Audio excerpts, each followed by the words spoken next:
はい、それでは、第3部ディスカッションに入りたいと思います。よろしいですか、ドミニクさん。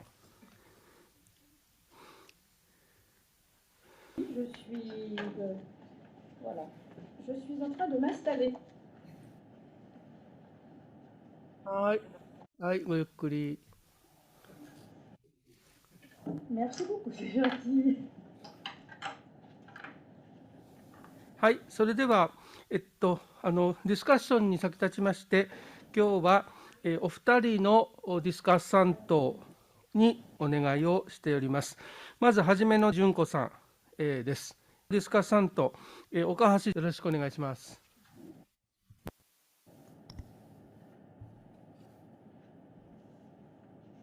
ここでは論点となる復元とオーセンティシティという2つの概念を国際文書をもとに整理いたします。その後、概念を交差させ、復元プロセスにおけるオーセンティシティとはどのようなものであるのか、皆様のそれぞれの専門的見地からご議論いただければと思います。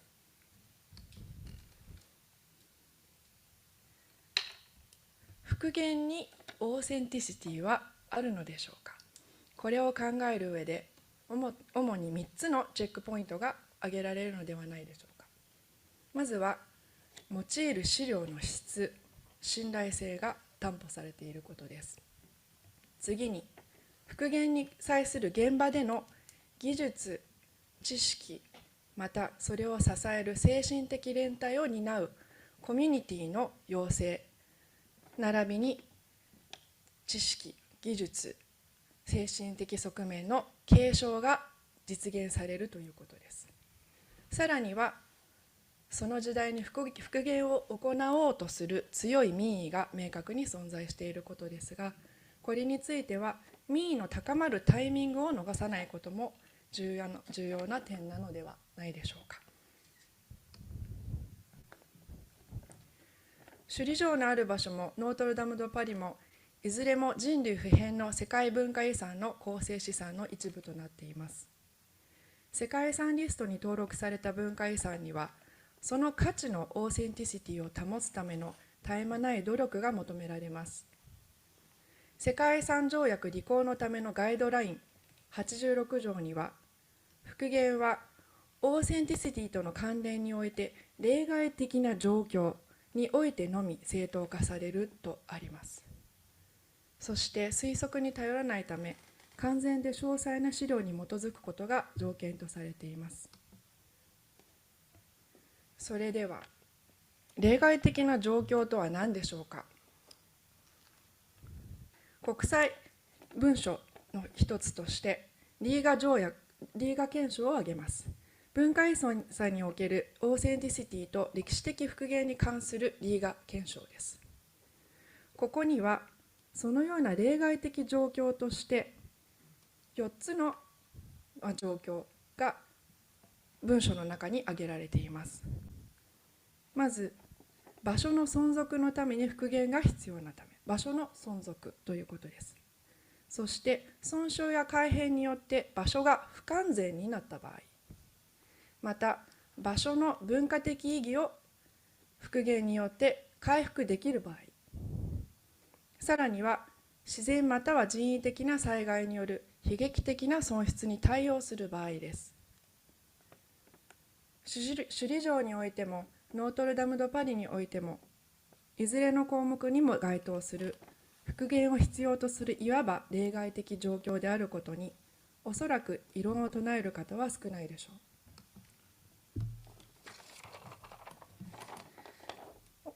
う。同じくリーガ憲章において、復元を行うことができる前提として、歴史的資料が入手可能であること、作業によって既存の重要な歴史的建造物が損なわれないこと、壊されないこと、また復元の必要性が国や自治体や地域コミュニティとの十分かつオープンな協議を通じて確立されていることを明示しています。それでは文化遺産のオーセンティシティとは何でしょうか。奈良文書とリーガ条約リーガ憲章の両者を読み直すことにより、オーセンティシティが文化遺産の価値の信頼性と真実性を図る尺度であることがわかります。その尺度を定めるにあたっては、遺産価値の複合的な属性を考慮すべきことが示されています。私たちは形態とデザイン、材料や材質、用途や機能、伝統と技術、立地と環境、精神や思いといった諸要因がどれだけ継承されており、今後も継承していけるのかというオンゴーイングな現在進行形のプロセスの見地に立たなければならないのではないでしょうか。ここでの議論への挑戦ともいえる視点もテキストの中にあります。先のリーガ憲章では、レプリカという言葉が出てきます。すなわち、文化遺産のレプリカは、過去の記憶、過去の証拠をその通り示すものとはならない。また、新建築によっても、場所の文脈は維持でき、建築作品とは、それが創造された時代を反映すべきものであるという文言です。建築創造が時代を反映するという意味では、資料に基づく復元の実践を選択した場合でも、そのオンゴーイングなプロセスそのものにオーセンティシティが見出せないものでしょうか。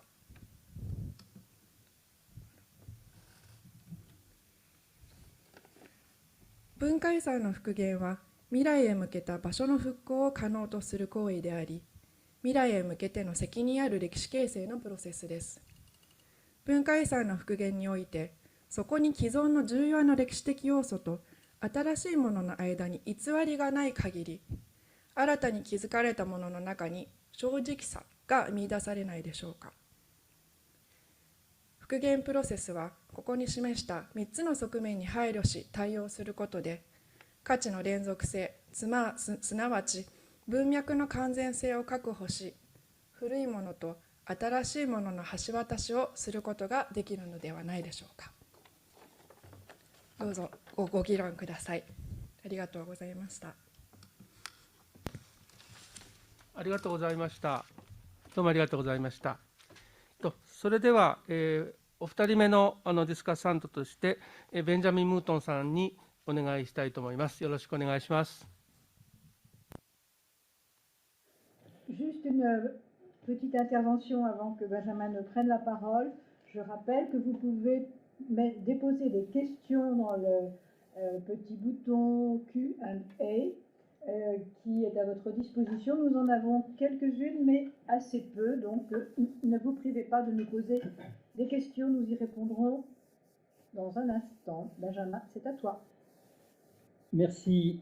Bonjour à nos amis japonais. Pour reprendre le débat et revenir à la conversation que j'avais eue avec Toshi en septembre 2019, la question que je propose, c'est dans quelle mesure l'incendie de Notre-Dame et, pour la partie japonaise de Shuri, dans quelle mesure ces incendies ont pu faire avancer les positions doctrinales de la conservation du patrimoine et évidemment sur la question de l'authenticité. Alors, le titre, c'est authenticité au pluriel et avec un point d'interrogation, parce que je pense que là, il y a matière à s'interroger. L'authenticité de l'idée aux critères, ça veut dire que, au fond, le mot d'authenticité évolue. Mais l'intérêt pour les monuments remarquables est réel dès l'Antiquité grecque. Et si je vous présente ici la pyramide de Khéops, c'est parce qu'elle fait partie des 7 merveilles du monde, inventées au IIIe siècle avant Jésus-Christ par Philon de Byzance, et qui représente en quelque sorte un des exemples les plus anciens d'une première sélection patrimoniale, j'allais dire presque sélection patrimoine mondial avant l'heure. L'intérêt croissant pour les bâtiments historiques se consolide en Europe dès le début du XIXe siècle et apparaît assez vite la nécessité de faire naître des règles doctrinales sur le plan international. Et ça commence dès la fin du XIXe siècle. Alors je donne la liste que vous pouvez voir. 1889, c'est la première conférence internationale à Paris. 1931, c'est la seconde conférence à Athènes. Puis 1957, c'est à nouveau une réunion qui est le premier congrès international, suivi ensuite à Venise. Et à Venise, c'est l'adoption de la charte de Venise. Et puis, dernière étape en quelque sorte, dernier acte, 1994, à la conférence de Nara, c'est le document de Nara sur l'authenticité. Et on a rappelé tout à l'heure, et je voulais le souligner encore, dans l'esprit de la charte de Venise, puisque c'est comme ça que le texte, le document de Nara commence.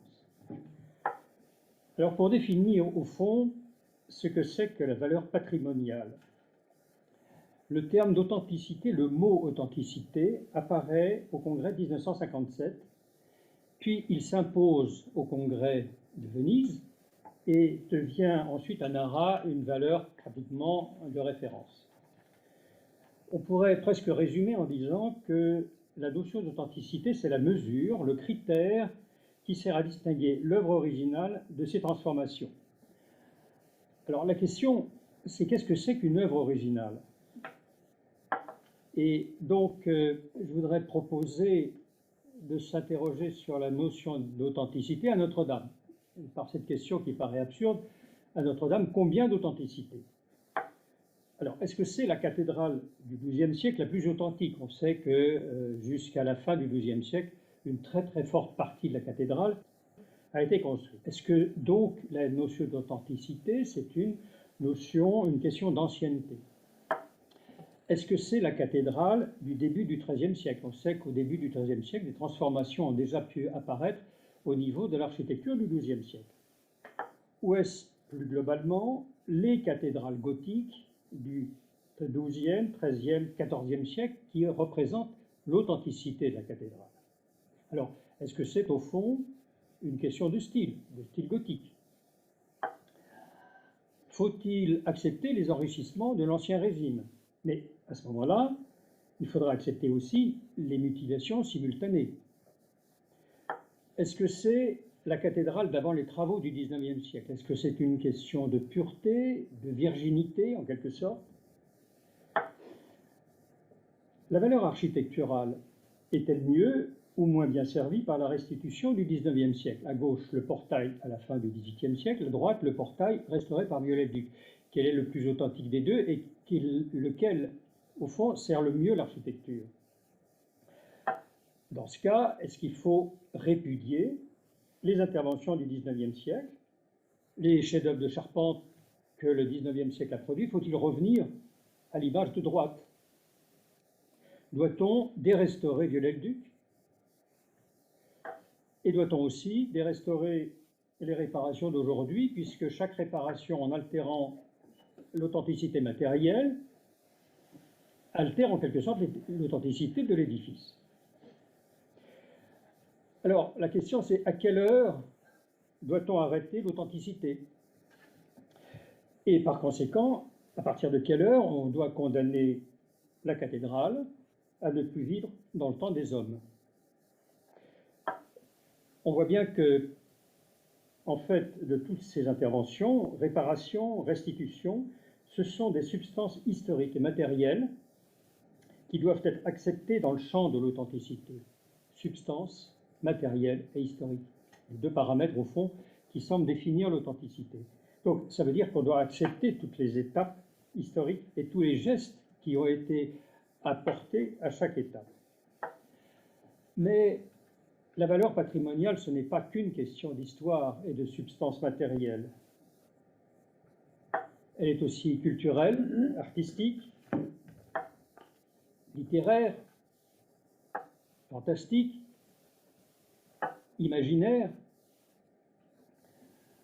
brillante, célébrée, à succès populaire,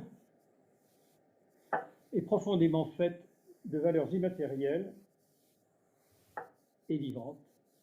L'authenticité patrimoniale est aussi bien matérielle qu'immatérielle. Elle est moins scientifique peut-être que culturelle, et son champ doit rester très ouvert. Alors, comment définir ce que pourrait être une authenticité post-trauma? Peut-être aborder d'abord une information qui est importante. Notre-Dame a été classée monument historique en 1862, c'est-à-dire pratiquement à la fin des travaux de Viollet-le-Duc. Ce qui veut dire que les travaux de Viollet-le-Duc sont rentrés dans la valeur patrimoniale de Notre-Dame. Et puis Notre-Dame a été inscrite au patrimoine mondial en 1991 au titre des quais des rives de Notre-Dame. Bon. Ceci, c'est en quelque sorte le champ juridique qui existe, qui persiste, et qui doit orienter probablement nos décisions. Mais je reviens sur la notion d'authenticité. Après 18 mois de travaux de sauvetage, non-stop, jour et nuit, et bien plus encore d'études et de recherches sur le plan doctrinal, sur le champ doctrinal, grâce à la documentation et aux connaissances les plus complètes. Donc, vous avez eu tout à l'heure une énumération extrêmement succincte, mais très révélatrice. Au fond, il n'y a plus d'hypothèse, il n'y a plus d'inconnu pouvant s'opposer à la restauration. Sur le champ technique, tous les matériaux, tous les savoir-faire les plus compétents sont disponibles, mais aussi davantage. Devant l'immense vague d'émotions que l'incendie a provoquée dans le monde, toute nation, toute confession confondue, il est clair que Notre-Dame n'est plus seulement un monument historique français, mais mondial. Et notre obligation à nous, Français, est énorme. Il est donc clair que Notre-Dame doit renaître dans son état d'avant l'incendie. Il ne s'agit plus ici d'authenticité absolue, puisque la charpente et une partie des voûtes ont disparu. Mais leur restauration exacte, c'est le retour d'une partie de cette authenticité. Ne pas la rétablir, ne pas reconstituer les charpentes médiévales qu'on connaît parfaitement, les couvertures de plomb, ne pas reconstruire la flèche de Viollet-le-Duc, c'est au fond altérer l'authenticité du monument. Or, notre devoir absolu, c'est préserver toute cette richesse patrimoniale et non pas la réduire. Alors, sur ce visage martyrisé et calciné se devine déjà un sourire. Merci. Merci beaucoup, Benjamin. Bravo. Nous passons maintenant, Toshi, à la session des questions.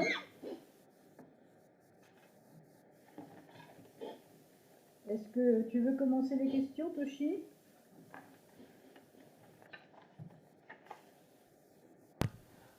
はい、それでは、Q&A に上がっている日本側からの質問を要約して提示したいと思いますが、よろしいですか？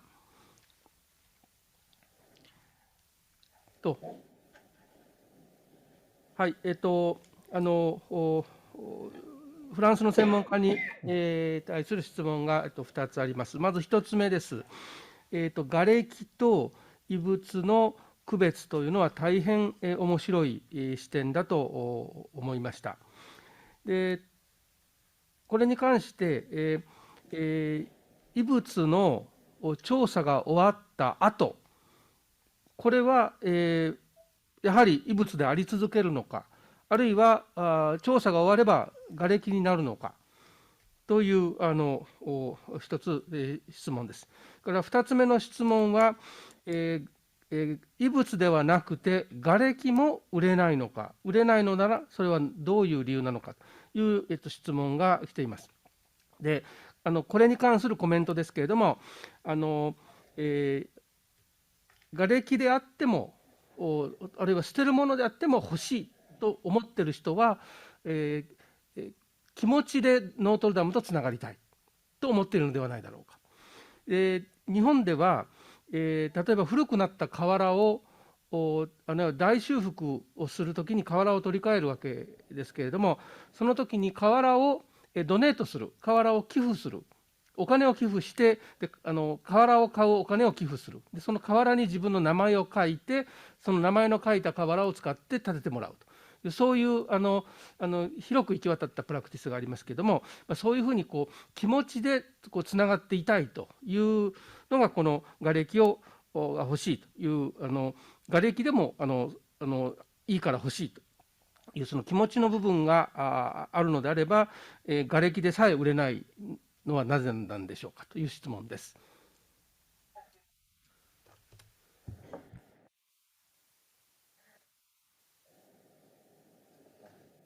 Je peux répondre tout de suite. Gaspard, la Je sens parole est à des vous. regards lourds. Je vais être extrêmement vigilant à la réponse que je vais essayer d'apporter déjà à la deuxième partie de la question. Alors, les vestiges sont propriété de l'État. Juridiquement, on ne peut pas les vendre. Et je pense qu'il n'y a pas de précédent dans l'histoire du patrimoine en France. Oui. Alors, les vestiges sont la propriété de l'État français, on ne peut pas les vendre. Effectivement, on pourrait se poser la question, elle semble légitime pour les débris. Est-ce qu'on peut vendre des débris ou non? Il y a néanmoins un problème, c'est que les débris sont, comme ça a été signalé tout à l'heure, contaminés au plomb. Donc là, c'est plus une question de droit, c'est une question sanitaire. Et donc, ces débris sont aussi mis à distance et doivent faire l'objet de traitements spécifiques quand c'est possible pour être éliminés selon des chaînes d'élimination spécifiques. Ceci étant dit, certains interlocuteurs, certaines personnes que j'ai croisées lors de mon enquête m'ont dit avoir conservé des petits morceaux de charbon, de gravois tels qu'on pouvait les voir sur les images après l'incendie. Alors, effectivement, il y a un attachement à Notre-Dame de Paris qui semble s'exprimer à travers la possession de ces débris. Mais pour autant, les commercialiser officiellement, même si certaines personnes en ont fait la proposition, semble quelque chose de très délicat, voire impossible. Concernant la première question, qui renvoie à la qualification des vestiges, alors elle est passionnante. Dorothée Chaoui-Derieux, qui n'est pas là malheureusement, aurait été bien mieux placée que moi pour vous répondre. Ce qu'on peut dire, il me semble, c'est que les éléments identifiés comme des vestiges représentent une masse et un volume colossal, qui sont actuellement conservés, mais ça pose effectivement la question de leur conservation à terme. Je ne sais pas s'il est prévu de les déclasser et de ne plus en faire des vestiges. Ça semblerait improbable, mais je ne peux pas vous répondre. Mais que deviendront ces vestiges? Est-ce qu'ils seront... Oui. Rémi Froment. Oui, moi je peux compléter un tout petit peu. C'est vrai que la notion de vestige, elle est apparue dès le lendemain de l'incendie. Justement avec Cédric, on avait fait les relevés des charpentes. Et moi j'ai demandé à Cédric, dès le lendemain de l'incendie, de venir faire le relevé de ce qui est resté sur site, notamment des sablières, donc des poutres qui servent d'appui en fait, aux charpentes sur les murs. C'est une source énorme de connaissances, et je pense qu'on est loin d'avoir épuisé la connaissance de ces vestiges. On a, je pense, des centaines de vestiges, et c'est des milliers de vestiges rien que pour les charpentes, et je ne parle pas de tout ce qui concerne les voûtes, etc. Donc je pense que là, on a ouvert un chantier scientifique. On ne sait absolument pas quand on va avoir terminé le chantier scientifique. Et je pense que ces vestiges vont rester des sujets d'étude pour de nombreuses années, voire peut-être, et je l'espère, pour des générations entières de chercheurs. Donc je pense que l'objectif pour l'instant, c'est pas de déclasser ces vestiges, c'est tant qu'on n'en a pas tiré la suite scientifique moelle, on ne pourra pas les déclasser. Mais effectivement, c'est un volume absolument énorme. C'est pas forcément intéressant de conserver l'ensemble, donc il va falloir se poser la question de savoir ce qu'on en fait. Mais aujourd'hui, l'hypothèse est de conserver un maximum de choses le plus longtemps possible. Après, il y a des questions matérielles, simplement financières aussi, de conserver, de louer des entrepôts qui sont absolument immenses pour conserver tous ces vestiges, maintenir des conditions de conservation aussi des vestiges, parce que c'est pas forcément évident, et dans des conditions, comme vous l'avez rappelé, de conservation qui ne sont pas évidentes, puisqu'on est avec des vestiges pollués au plomb, donc avec des protocoles très lourds d'accès aux vestiges. Denis Sandron, une réponse. Juste une précision. Il y a évidemment, comme vient de le dire Rémi Fromont, une masse énorme de débris vestiges, mais se posera la question, je pense, d'une sélection d'une partie représentative pour une présentation au public. C'est évidemment la question d'un musée de l'œuvre, qui portera peut-être un autre nom, pardon, mais qui me paraît indispensable justement pour transmettre les connaissances et puis donner une vision directe justement de ces vestiges liés à la catastrophe de 2019. Voilà les réponses, Toshi, à la question de nos amis japonais. Est-ce que vous êtes satisfait des réponses? はい、ありがとうございました。よくわかりました。もう一つ質問が、フランスの専門家に、対して向けられています。それは、ビオレル・デュックの設計図と、それから、施工図の間に、ズレはあったのか、それからそういう図面と実際に、今回調査してみて、図面と実際の場面ですね、実際にとの間に、ズレはあったのか、もしズレがあったとするならば、どっちの方に寄せていくのか、どっちの方に合わせていくのかという質問でございます。お分かりいただけましたでしょうか。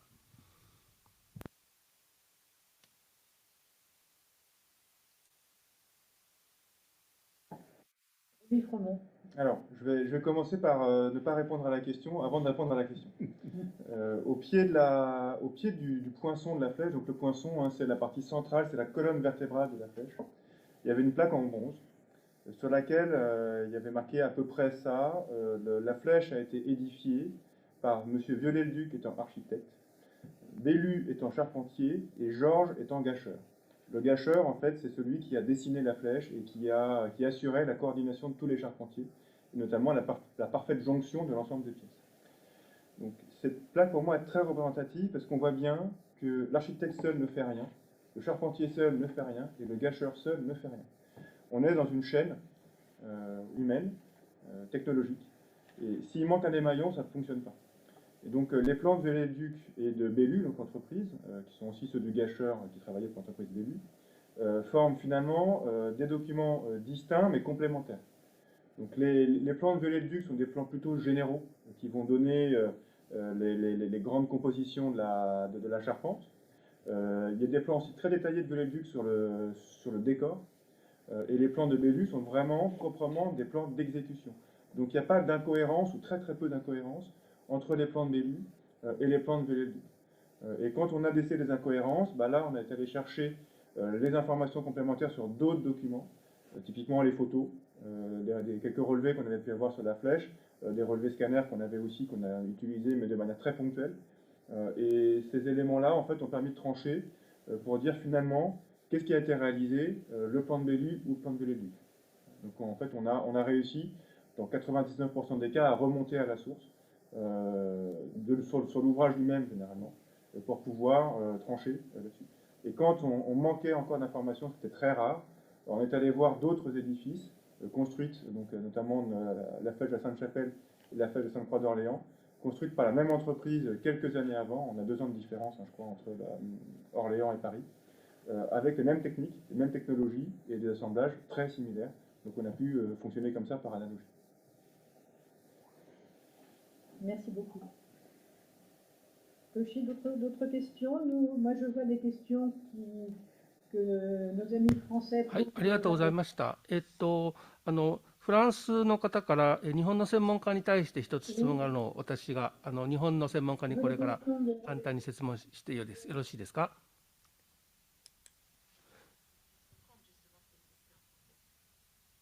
Voilà, d'accord, ok.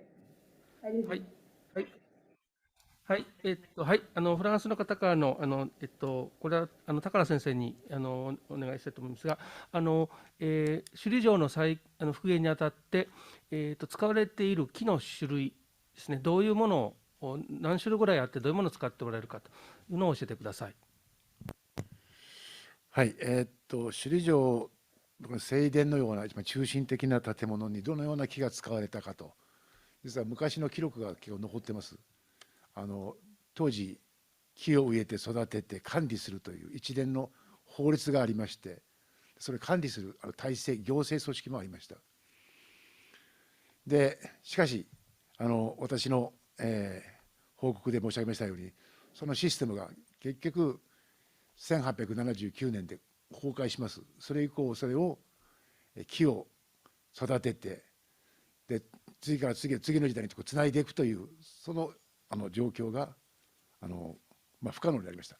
したがって前回の復元の時には昔の人が使った木、使る木は一つも見つからないということだったんですね。で例えばしかしその中で沖縄ウラジロガシと呼ばれている木があります。この木は今でも沖縄の山の中に育っています。しかしそこは今度は世界遺産にも登録されましたけれども、極めて重要な自然が残っている場所です。そこの木を切って首里城に使うということはやっぱりできないということだったわけですね。したがって前回の復元で使われた木は近いもので台湾で育った台湾ヒノキという木を使いました。それが前回の復元の中心的な特に構造材という一番中心の柱や梁に使ったってものは台湾で育った木で、今回の火災で焼けた新しい首里城をまた建て直すわけですけれども、その時のやっぱり木は特に一番中心的な柱や梁はやはり沖縄県内で見つからなくずに、これは今度は奈良県、奈良県で育った日本の産のヒノキを使うことになっています。ただし沖縄ウラジロガシという昔から使っていた木については、この世界自然遺産やその自然保護区以外の場所で見つかりましたので、それは2、3本ぐらいなんとか調達して使えそうだと、そういう目処が立っているという状況ですかね。はい、はい、ありがとうございました。今おっしゃったヒノキ、それから、ウラジロガシ、沖縄ウラジロガシ、それから先ほどプレゼンテーションでおっしゃいました、犬巻、こういう複数の種類の木が使われているということになります。今高良先生がおっしゃいましたように、沖縄は、世界自然遺産と世界文化遺産を両方持つ県だと思います。ぜひコロナが収まったらフランスの皆様沖縄においでください。もう一つ、フランスの方から日本の専門家に対する、質問がございます。それは金閣寺に関する、質問です。金閣寺のその庭か金閣から、庭を見るという機能は、その復元によって、閉ざされたわけですけれども、その機能が失われたことというのは社会的にはどういうふうに受け止められたんでしょうか。とっても大きななんていうか機能の損失あるいは機能の喪失というふうに受け止められたのでしょうかという質問です。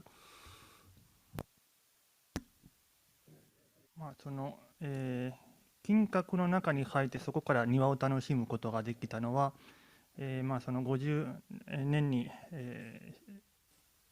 消失してしまう前の状態なので、その両方経験している人は今はもうそんないないんだろうというふうに思います。私ももちろんその後の状態しかわからないんですけども、確かにその建物の中から庭を眺望できなくなったのは、それが一つ残念なことだと思います。で、それはやっぱり建物の維持のための金箔の維持のためにそういうふうになったわけなんですけども、金閣もやっぱり京都の中ですごい観光地なんですね。だからそれぐらいの数の観光客が集まる場所で建物を一般公開することはもう大変これは金閣に限った話ではないんですけど、大変難しい問題を抱えているというふうに思っています。ですからそういうできる限り多くの人が楽しんでほしい、でも建物に対する負担をできる限り軽減しないといけない、その2つのバランスを取ることが大事だろうというふうに思います。はい、ありがとうございました。日本の文化財の建物は保存のために、以前中に入れたけれどももう入れなくなったという建物も少なくありません。特に金閣は小さいですから、なかなか中に人を受け入れるのは難しいかなという気はいたしますね。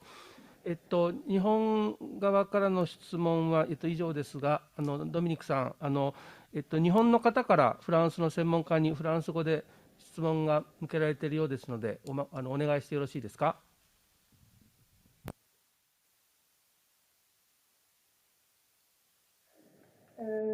Oui, bien volontiers. Il y a une question technique qui s'adresse aux gens qui travaillent sur le chantier de Notre-Dame à propos des bois qui sont utilisés et du fait qu'on fait le débitage à la scie et non à la hache. Donc, il y a une question sur ce point-là. Apparemment, ça interroge des gens qui pensent que les charpentiers traditionnels récusent un peu cette méthode. C'est un vaste débat.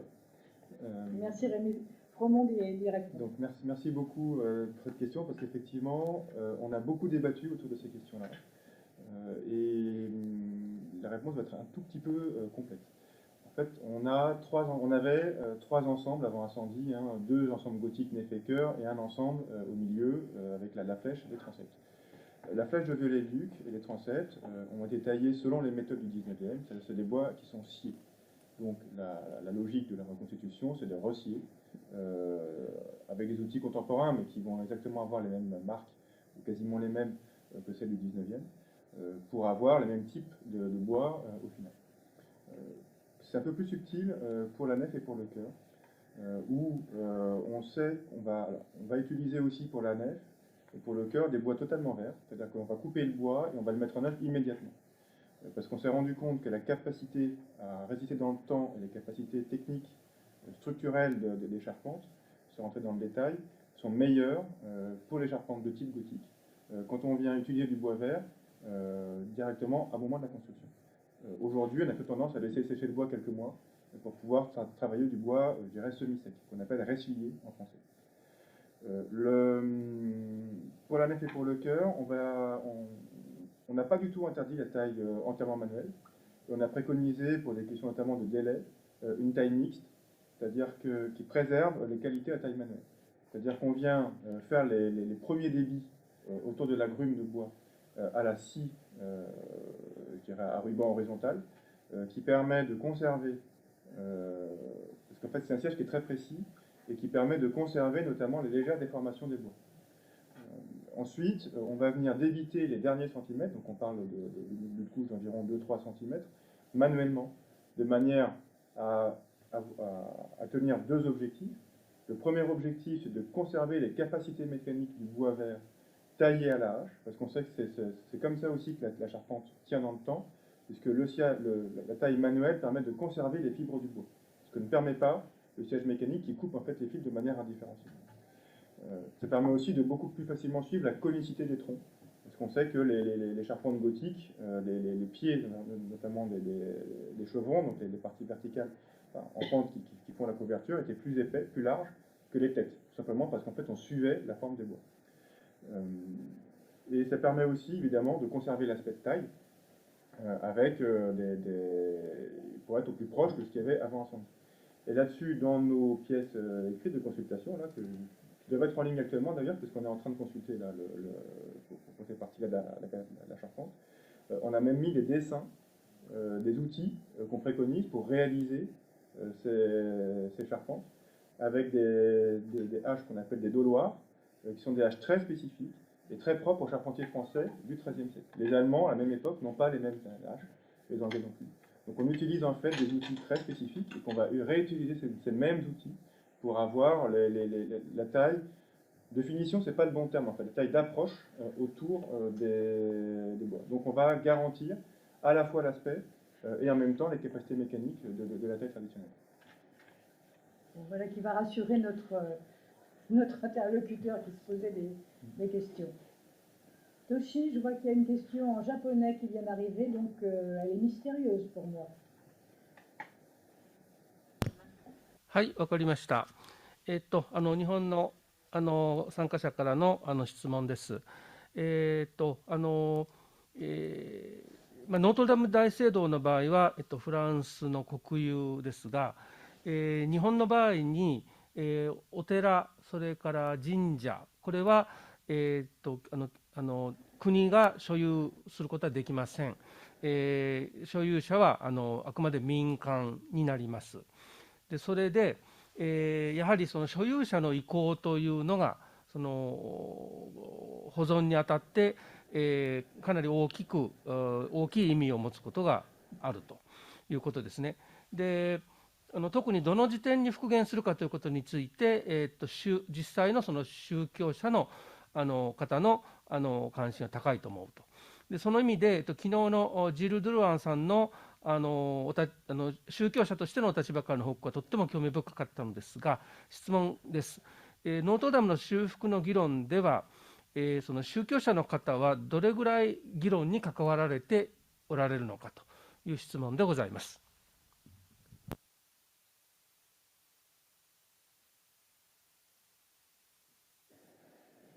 Gilles Drouin va vous répondre.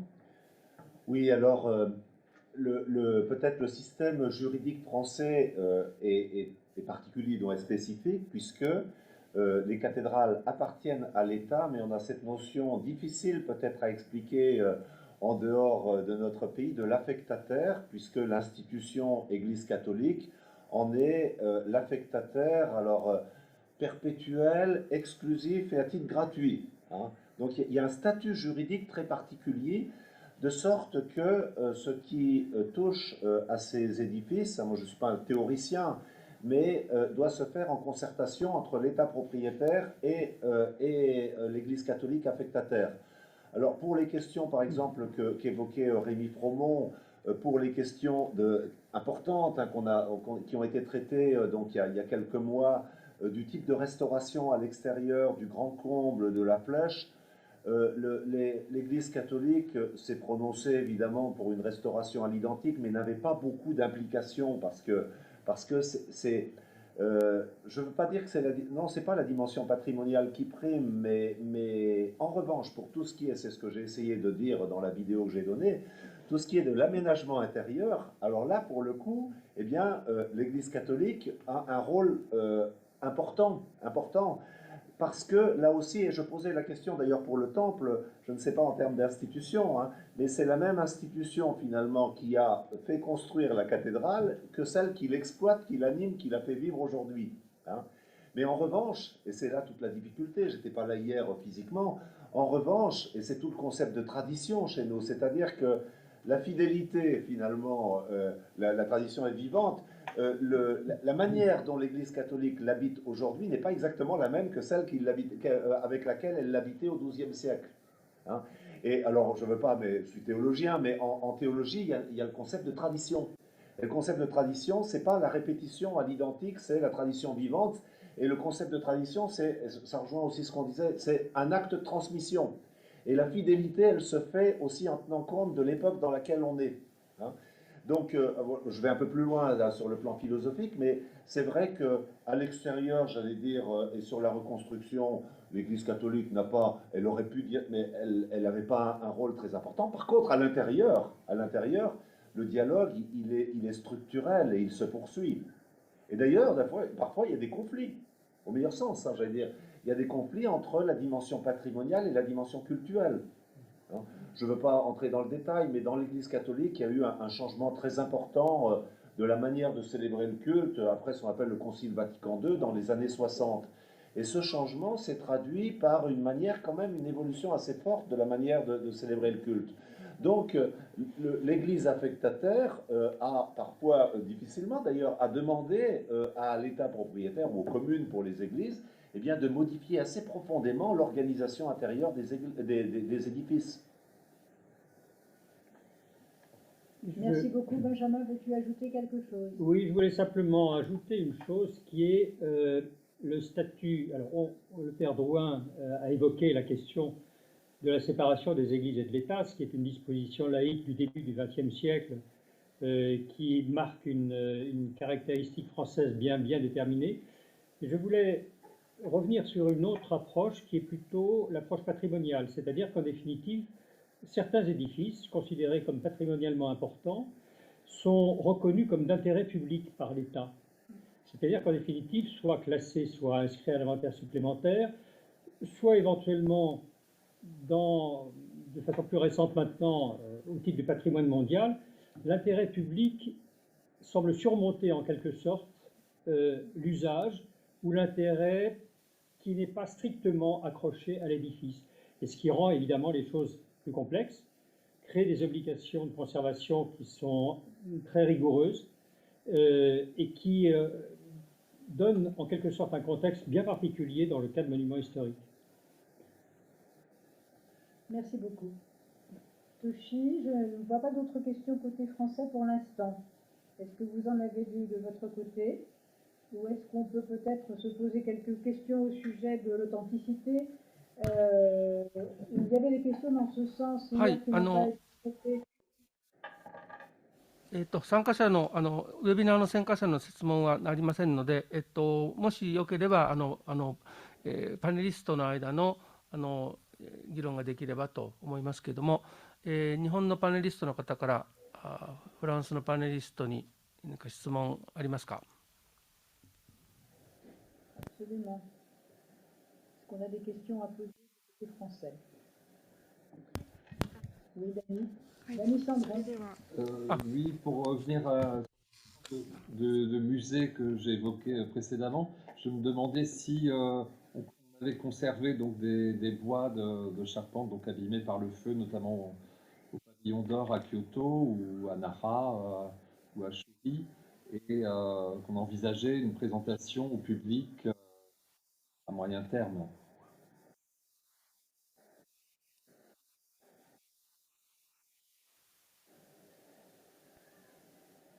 高田先生お願いします。首里城の場合を少し説明しますと、瓦礫か異物かという問題一応置いといて話しますと、基本的に3つのパターンがあります。一つはちゃんと異物としてきちっと保存すべきものがまず一応とりあえずグルーピングしてありますね。もう一つは先ほど申し上げましたように一部砕いて次の例えば瓦の場合でしたら次の瓦の材料にしていくというものです。それから例えば別の瓦の場合は子どもたちがその瓦を使って作品を作ってみたり、学校の花を植えている花壇のところの縁に使ってみたりという、そういう首里城の焼け残ったものを使って子どもたちが例えばクリエイティブにそれを生かしていくという努力もしています。3タイプ目をですね、遺物としてそういった考古学の資料を収める場所のほかに要するに大事な資料として遺物として保存してちゃんと伝えていくという形の保存の仕方も3タイプがあるということです。ですから、その間に一応みんなに首里城の焼けた状態を見てほしい、現場でも見れますし、それから一部仮設の資料館を作ってありまして、そこで行ってその焼けたものの状態をどれぐらいの被害だったのかと、それを確認できるような展示も今行っているという状況ですかね。はい、よろしいでしょうか。それでは、岡橋さんから、フランスの専門家に。岡橋さんから、岡橋さんから、フランスの専門家に質問があります。はい、昨日重要な考古学的な発見があったというようなお知らせが今朝というのはこちらの夕方ですけれどもありましたが、このように大掛かりな復元作業を始めようとしているときにそのような大きな発見があった場合ですね、その発見、新たな発見、先ほどムートンさんも複数のオーセンティシティとおっしゃいましたが、新たな発見がその過程の中である場合にその発見を生かすような計画の修正ですとか、どっちかというと見せ方の、計画変更のような新たな発見を生かせるようなプランの変更というようなことっていうのは、タイムフレームもある中であり得ることなのでしょうか。これは日本側の例えば首里城に関してもお聞きしてもいいんですけれども、ノートルダムにおいてはどうなのかということをお聞きしたいと思いました。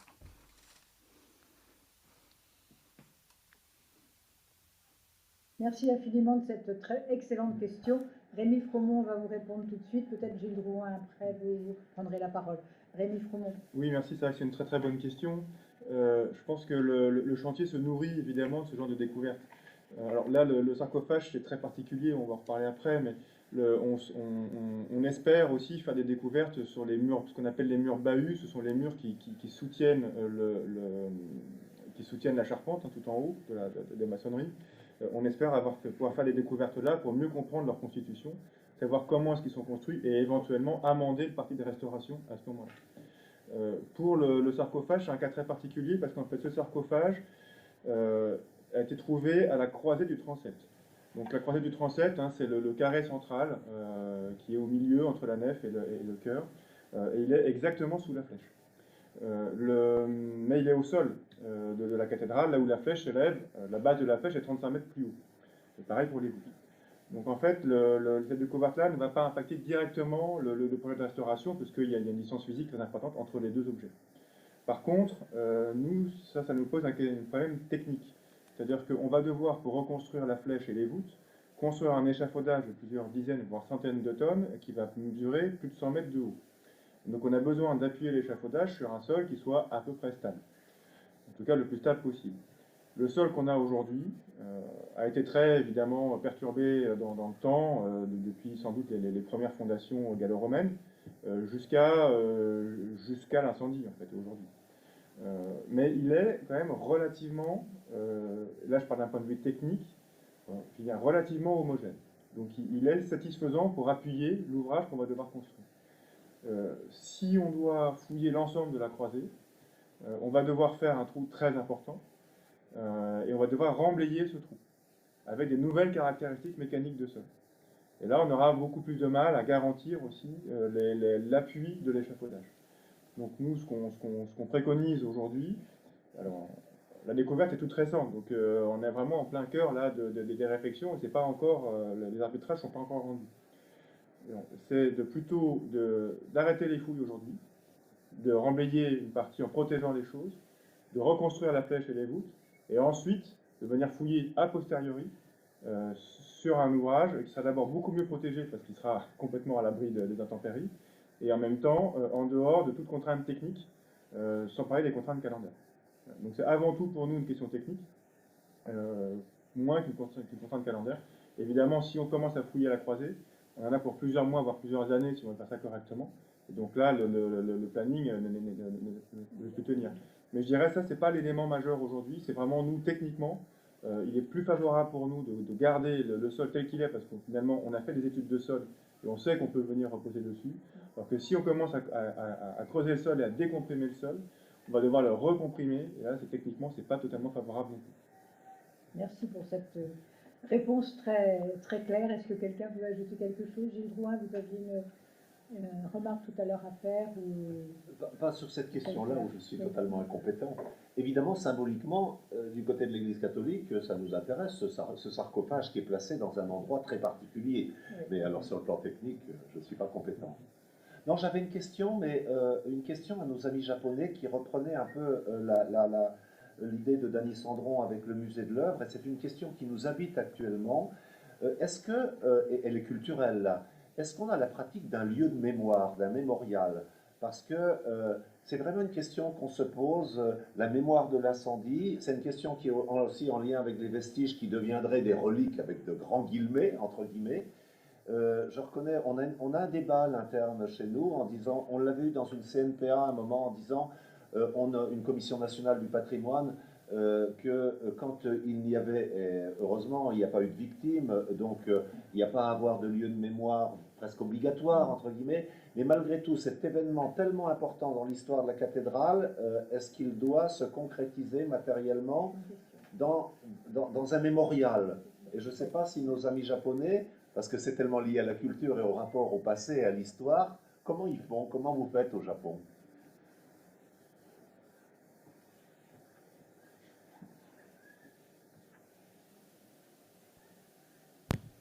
これはどなたがお答えになりますか。分担しましょうか。はい、じゃあ、まず高原先生から。はい、首里城に関しましてはそういう話はありません。ただ一つだけ付け加えるとすると、その首里城の隣に近くに1945年の第二次世界大戦の戦争の時に日本軍が地下にトンネルを掘って司令部が起きました。そのためにアメリカ軍の集中的な攻撃が起きて首里城も破壊されたんですが、その第32軍という日本の軍隊の地下の司令部がまだ残ってます。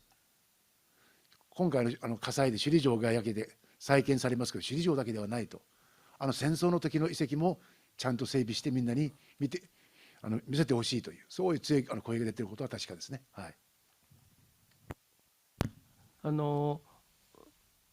私の方から一つ付け加えたいと思いますが、ディザスターといいますか、大きなこういう被害が起こったこととの、それとの記念碑という観点から申しますと、2011年に大きな津波が東日本を襲いました。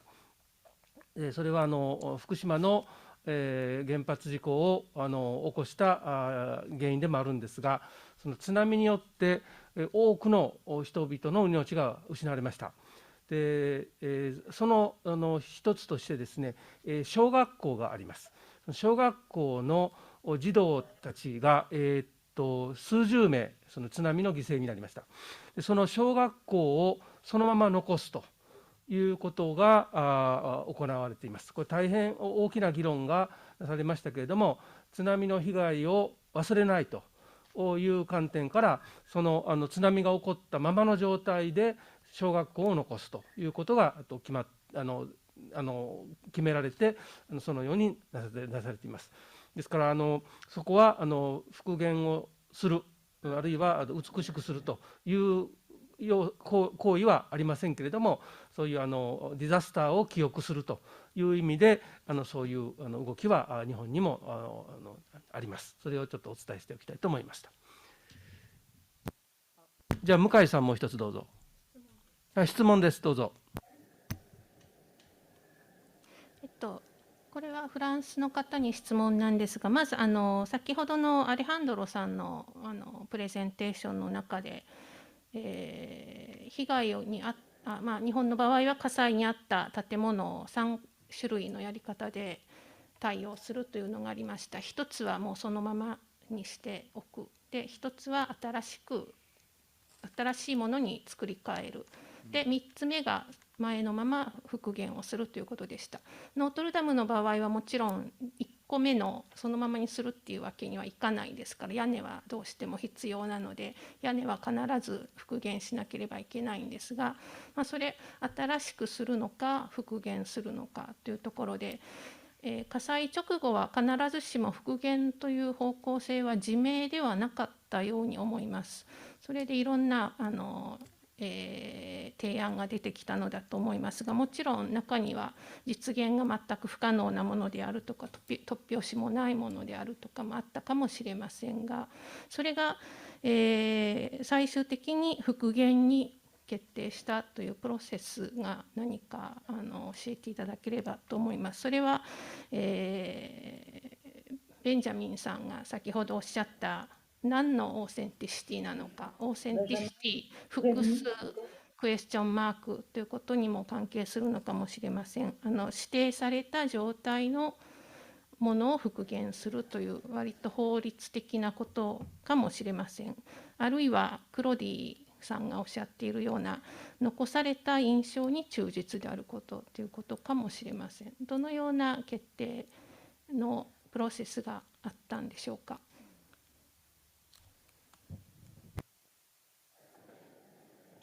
Benjamin Mouton va vous répondre. Jérémy Fromont ensuite. Je vais commencer par donner un premier élément de réponse. En fait, il est évident que la protection monument historique de la cathédrale et son inscription au patrimoine mondial détermine une intégrité de la cathédrale sur laquelle s'appuie donc toute orientation en matière de conservation, c'est-à-dire en fait de restauration. Restauration, reconstruction, on ne va pas rentrer dans les termes parce que ça va être un peu long, mais le caractère déterminant des choix est bien celui-ci, c'est-à-dire la notion d'intégrité. Sur l'intégrité, la définition de l'intégrité, évidemment, elle contient une grande part, sinon la totalité, de l'authenticité. Tout à l'heure, j'avais essayé de démontrer que l'authenticité est une chose bien difficile à déterminer dans le cas de Notre-Dame. En réalité, l'élément de référence, c'est l'état juste avant l'incendie. Donc ça, c'est vraiment l'élément sur lequel ensuite le choix s'est porté. Est-ce qu'on connaît suffisamment d'éléments permettant de reconstituer cette intégrité ou cette authenticité ou pas? Et comme vous l'avez très bien dit aussi, c'est la quantité documentaire et c'est le pourcentage considérable de vérité qui va en quelque sorte trancher, de vérité de connaissance, qui va trancher et qui va emporter la décision. Donc sur la question de l'authenticité, reliée à la question de l'intégrité, reliée à la question de la connaissance et reliée aux obligations patrimoniales, je pense que là, on a déjà un ensemble qui a déterminé assez fortement les orientations. Maintenant, je vais laisser la parole à Rémi Fromont parce que je n'ai pas assisté à tous les débats comme lui a pu le faire et je pense que là il va être intéressant de voir comment l'esprit a évolué dans cette réflexion générale. Oui, merci Benjamin, c'est pour compléter ce que tu as dit, parce qu'effectivement c'était très... on est exactement dans ce processus-là. Bon, d'abord, en France, on a un processus juridique pour valider les projets aussi importants que Notre-Dame. Ça veut dire que, pour schématiser, les architectes, donc il y a un architecte en charge de l'édifice, c'est Philippe Villeneuve, qui nous a appelé, Pascal Prenat et moi, pour l'aider dans la lourde tâche de d'abord sécurisation puis après de la reconstruction de la cathédrale. Donc l'architecte en charge de la restauration propose un ou des parties de restauration à la Commission nationale du patrimoine et de l'architecture, la CNPA. C'est cette commission qui émet un avis à l'intention du ou de la ministre par rapport notamment au cas d'espèce que présente le projet. Dans le cas de Notre-Dame, on avait proposé 3 grandes familles de projets, hein, c'est exactement ceux qu'on a évoqués tout à l'heure. Donc ne rien reconstruire, en fait conserver la lacune, mais là on aurait transformé Notre-Dame finalement en mémorial. Or la disparition des charpentes et de la flèche, la couverture, c'était un accident, en tout cas un incident. C'est pas une destruction liée à une guerre, c'est pas un attentat, c'est pas voilà, on n'a pas de blessés ou de morts quand on a l'incendie et après. Et donc finalement faire un mémorial, ça n'aura pas eu de sens. L'autre grande option serait peut-être de reconstruire autre chose. Et là se pose la question de l'intégrité du monument dont parle Benjamin et du traitement de la lacune. En fait, on s'est rendu compte que la cathédrale Notre-Dame de Paris, c'est une œuvre totale depuis la construction au XIIe siècle jusqu'aux grandes restaurations de Viollet-le-Duc. En fait, Viollet-le-Duc, notre analyse côté architecte, n'a pas fait un bâtiment néo-gothique, mais a poursuivi une œuvre gothique. Ce qu'on n'a pas forcément beaucoup évoqué aujourd'hui, c'est que, ou pas du tout même, c'est qu'il existait une flèche gothique qui a été démontée juste avant la Révolution française, hein, donc à la fin du XVIIIe siècle, parce que cette flèche était en très mauvais état et risquait de s'effondrer.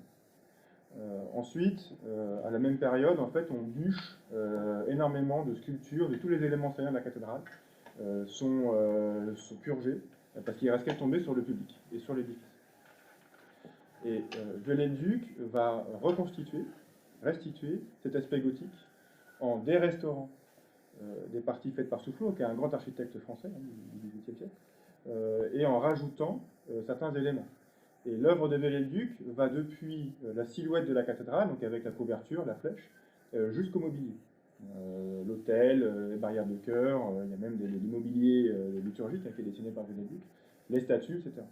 Et donc, si on considère la cathédrale comme un ensemble unique, et qu'on arrête de réfléchir juste à la charpente, à la flèche, etc., ou aux voûtes, on se rend compte que cette cathédrale, dans son aspect, et notamment pour sa protection à la fois monument historique, je dirais français, mais aussi son classement au titre du patrimoine mondial, est une œuvre totale, parachevée par Viollet-le-Duc. Et donc la logique de la restauration est de dire, si on ne restaure pas à l'identique, on va dégrader la qualité du monument, on va lui faire perdre une partie de son authenticité. C'est-à-dire ne pas restituer l'ouvrage disparu, fait perdre au monument une partie de son authenticité. Donc on parle du monument global par rapport à l'ouvrage particulier. On a un cas particulier à Notre-Dame par rapport à ce qu'on a pu voir sur les exemples japonais, c'est-à-dire qu'on n'a pas de destruction complète de l'ouvrage. On a une destruction que d'une partie, et quand on regarde en fait la proportion du volume du monument, la charpente et la flèche, c'est infime par rapport à tout ce qui reste. C'est une toute petite partie. Pareil pour les voûtes disparues, on a perdu à peine 15 ou 20% des voûtes. Donc c'est très peu. Et des voûtes de grands vaisseaux. Donc finalement, si on ne restitue pas l'identique, on allait perdre le caractère, sans doute, au moins une partie du caractère universel de la cathédrale. Donc c'est ça en fait qui a présidé vraiment au choix je dirais, doctrinal. Il y a d'autres choix en fait qui ont permis d'appuyer ça.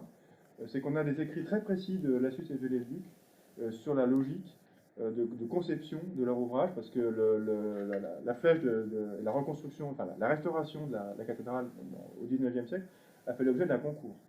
Et on a toujours les notices et les mémoires des architectes pour la reconstruction, enfin pour la restauration à l'époque de Viollet-le-Duc. Donc dans les années 1840, quand Viollet-le-Duc et Lassus gagnent le concours, ils expliquent très très bien que pour eux, la flèche doit être reconstruite en bois, impérativement. Et donc le matériau est absolument indissociable pour eux de la forme. Et on le voit bien dans l'ouvrage qui a été construit par Viollet-le-Duc, c'est que si on change le matériau, on change la forme. Et c'est ça aussi qui a fait que, comme on voulait garder la silhouette, notamment pour conserver la protection patrimoine mondial, on devait impérativement reconstruire avec les mêmes techniques et les mêmes matériaux. Donc c'est ces éléments-là qui ont permis de faire ce choix. Merci infiniment pour cette réponse. Nous arrivons au bout des questions. Toshi, de votre côté, est-ce que vous avez d'autres questions ou pouvons-nous passer maintenant aux séquences de clôture et de conclusion de journée fort intéressante? はい。質問ではありませんが、高良先生から一言ご発言の希望がございます。この場を借りてお伝えした方がいいと思うんですが、実は首里城の正殿という中心的な建物に関して、実は新しい資料がフランスから提供されたんです。2年前です。1877年という年に、その2年後にはもう琉球王国が滅んでしまう。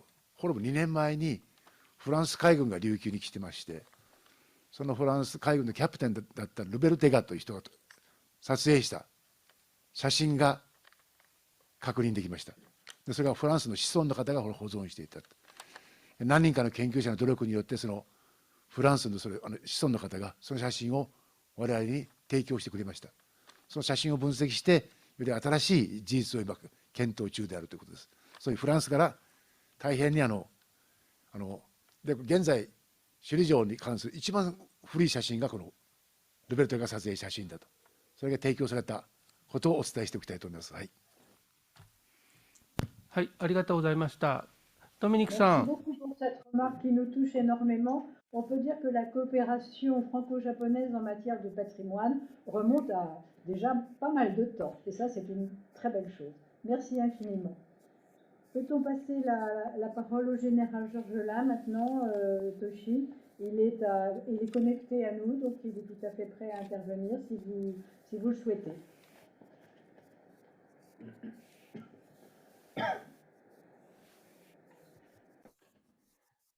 Bien, bonjour mesdames et messieurs. Alors, je disais que je voulais vous demander de m'excuser de ne pas être à Charenton, puisque ce matin, j'ai eu la visite de la ministre de la Culture sur le chantier de Notre-Dame, qui venait voir l'état des fouilles qui ont été organisées, qui ont été conduites à la cathédrale sur le transept, qui ont permis de découvrir des restes du jubé du XVIIIe siècle et un sarcophage, semble-t-il, du XIVe siècle. Je rappelle d'ailleurs que Viollet-le-Duc lui-même avait en son temps trouvé des sarcophages qui ont été placés dans les caveaux des archevêques et des restes du Jubilé qui sont actuellement au Louvre. Voilà. Alors, je remercie M. Toshiyuki Kono de l'Université de Kyushu et Éric Palot d'ICOMOS France pour leur aimable invitation. Cette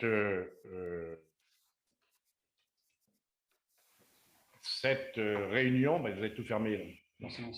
Cette réunion qui met en parallèle le destin tragique de deux monuments du patrimoine mondial est l'occasion de constater que les incendies récents ont mis sur le devant de la scène la question éminente de la préservation de ces chefs-d'œuvre dont nous ne sommes que dépositaires et que nous devons transmettre. Et à la place où je suis actuellement, je souhaite évidemment que la restauration de Notre-Dame de Paris soit l'occasion de prendre la mesure de cette urgence. Avant toute chose, la présence nombreuse d'auditeurs japonais à une heure tardive pour eux me donne l'occasion de rappeler ce que Notre-Dame de Paris signifie aux yeux du monde. Vous-même entretenez un lien particulier avec elle, puisque quand les Français vont à Tokyo, ils sont très fiers de voir que la façade de la mairie de Tokyo est inspirée de la façade de notre cathédrale parisienne.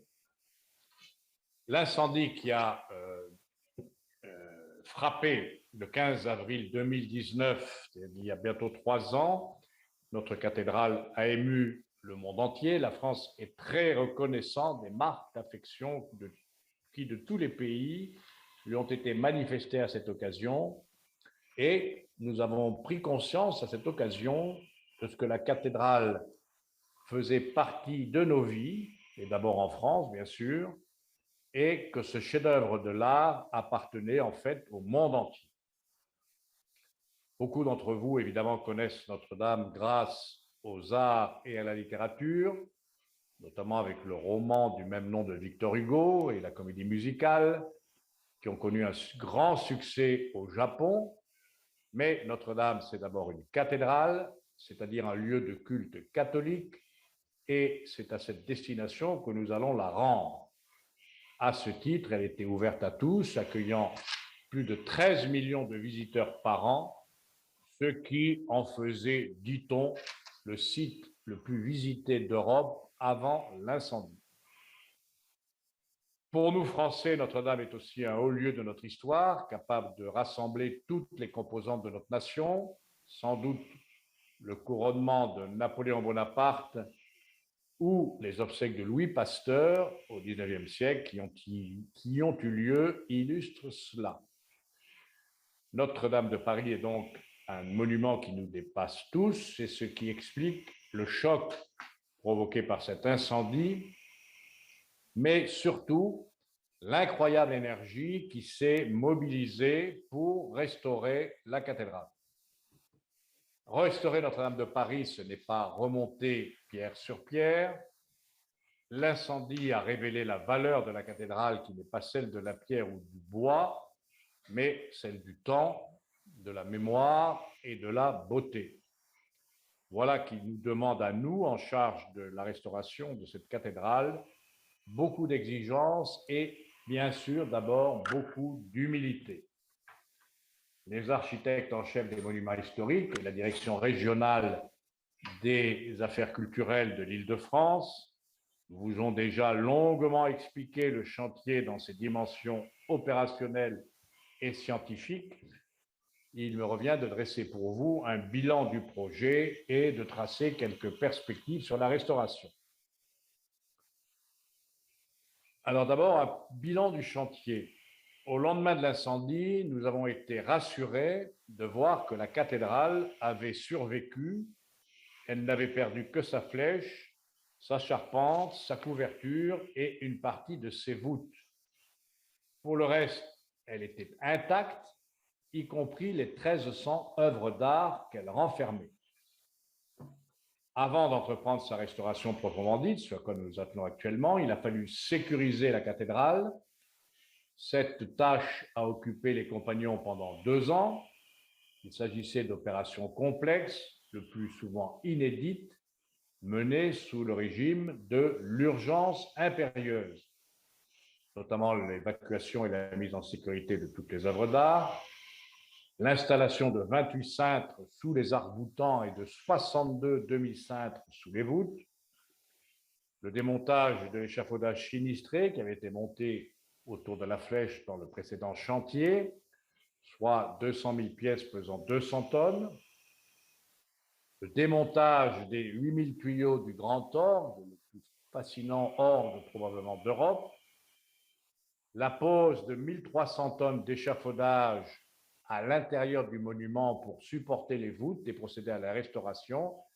Et c'est une véritable cathédrale de fer que nous avons construite pour soutenir la cathédrale de pierre. En parallèle, nous avons activement, bien sûr, préparé la restauration grâce aux études réalisées par les architectes en chef ou grâce aux tests menés sur des sujets précis comme la restauration de 2 chapelles.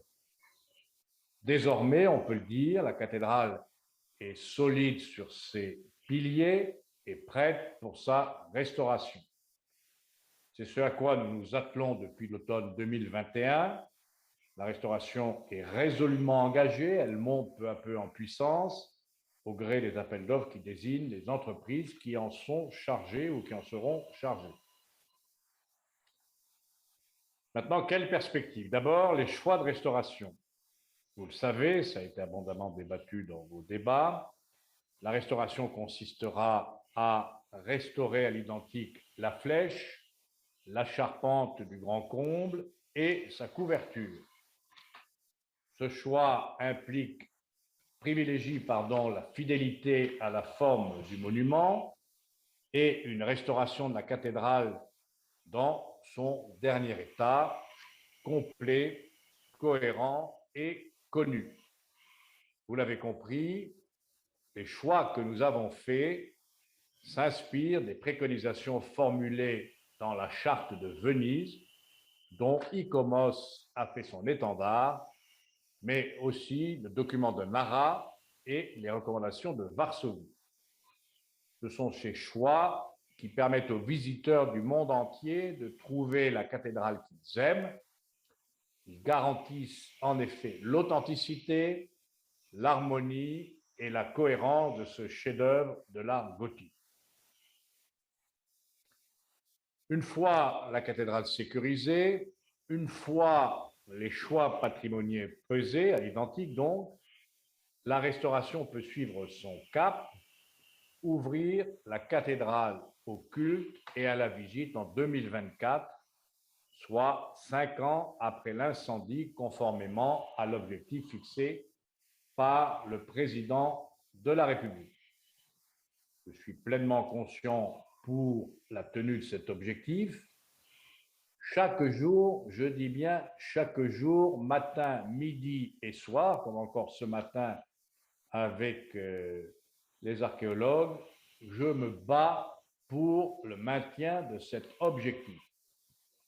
Nous ne devons pas laisser cette cathédrale hors de sa raison d'être, c'est-à-dire le culte catholique, plus de 5 ans. Je suis pleinement confiant pour la tenue de cet objectif parce que nos équipes, aussi bien à la maîtrise d'ouvrage, à la maîtrise d'œuvre qu'autour de nous, sont mobilisées pour la tenue de cet objectif. À côté de ce délai extrêmement contraignant, la deuxième particularité de ce chantier est son financement intégralement assuré par plus de 340 000 donateurs venus du monde entier. Nous ne remercierons jamais assez les donateurs, car sans eux, la renaissance de la cathédrale serait tout simplement impossible. Ce nombre de donateurs et la somme que nous avons récoltée, plus de 840 millions d'euros, c'est le record absolu de la philanthropie en France et je crois en Europe. Enfin, ce chantier, d'ailleurs le fait que ce colloque en parle, ce symposium est une nouvelle illustration, ce chantier se déroule sous les yeux du monde entier et l'attention médiatique ne retombe pas. Et nous en profitons en France pour mettre en valeur les métiers d'art qui sont une richesse de la France. Tout à fait sensible que grâce à ce chantier, nous sentons un nouvel intérêt dans notre jeunesse pour ces métiers d'art. Nos défis sont donc nombreux, mais je le redis, je suis pleinement confiance dans la tenue de notre objectif de 2024. Cette mission, évidemment, ne se fera pas au détriment de la qualité de la restauration. Bien au contraire, l'excellence nous accompagnera jusqu'en 2024, notamment grâce à la mobilisation de nos architectes renommés, de nos compagnons, des services de l'État et bien entendu du diocèse catholique de Paris. Tous se mobilisent pour relever ce défi. Il y va de l'honneur de la France. Les Italiens avaient promis de reconstruire le pont de Gênes en 2 ans. Ils y sont parvenus. Nous serons nous aussi à la hauteur de l'attente du monde entier de retrouver ce joyau du patrimoine mondial en 2024. C'est pourquoi, malgré la distance qui nous sépare les uns des autres aujourd'hui, je vous donne rendez-vous en 2024 dans une Notre-Dame de Paris qui aura retrouvé toute sa splendeur, plus belle même qu'avant l'incendie. Merci.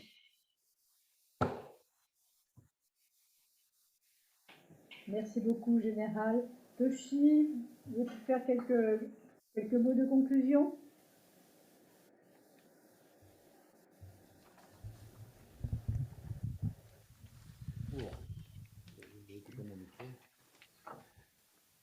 ジョルジョラン将軍、どうもありがとうございました。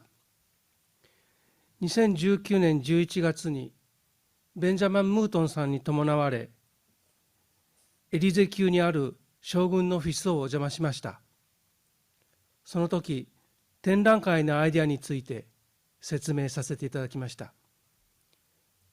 将軍は、面白いアイデアだ、頑張ってください、と励ましてくださいました。今でも忘れられない思い出です。どうもありがとうございました。パネリストの皆様、活発なご議論ありがとうございました。また、2日間にわたりご参加いただきましたウェビナーの参加者の皆様、2日間にわたって行われましたプレゼンテーションと議論はいかがだったでしょうか。昨日のシンポジウム第1日目の後、ウェブ展覧会をご覧いただく時間があられた方、ご感想はいかがでしょうか。気候変動による大規模自然災害や意図的破壊など人為的な原因により、残念ながら文化遺産の被災は今後も発生すると言わざるを得ません。復元は多層的で長期にわたるプロセスです。莫大な費用もかかります。しかし、人々に未来に向かう力を与える絶大な効果があるということも分かったように思います。オーセンティシティの議論も多様に発展していくと期待されます。ウェブ展覧会は、ノートルダム大聖堂と首里城の復元が両方とも完了するまで開けておくつもりです。そして、もし可能なら、アップデートし、今日のようなシンポジウムをまた企画できればとも望んでいます。が、本日はこれにて閉会したいと思います。お別れを申し上げる前に、イコモスフランスの皆様、学術委員会の皆様、2年間にわたりご協力いただき、本当にありがとうございました。心から御礼申し上げたいと思います。皆様、またお目にかかれることを楽しみにしております。どうもありがとうございました。Merci beaucoup Toshi pour ces paroles si gentilles et merci à vous pour la magnifique organisation de ces 2 journées. Vraiment, bravo le Japon. Vous avez fait quelque chose de tout à fait remarquable. On en est très touchés. Merci beaucoup à vous tous.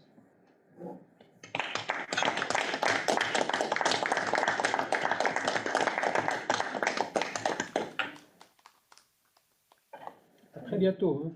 À bientôt, on va faire. Très bientôt, tu vas voir.さようなら、ありがとうございました。 Merci. À bientôt. À bientôt. bientôt.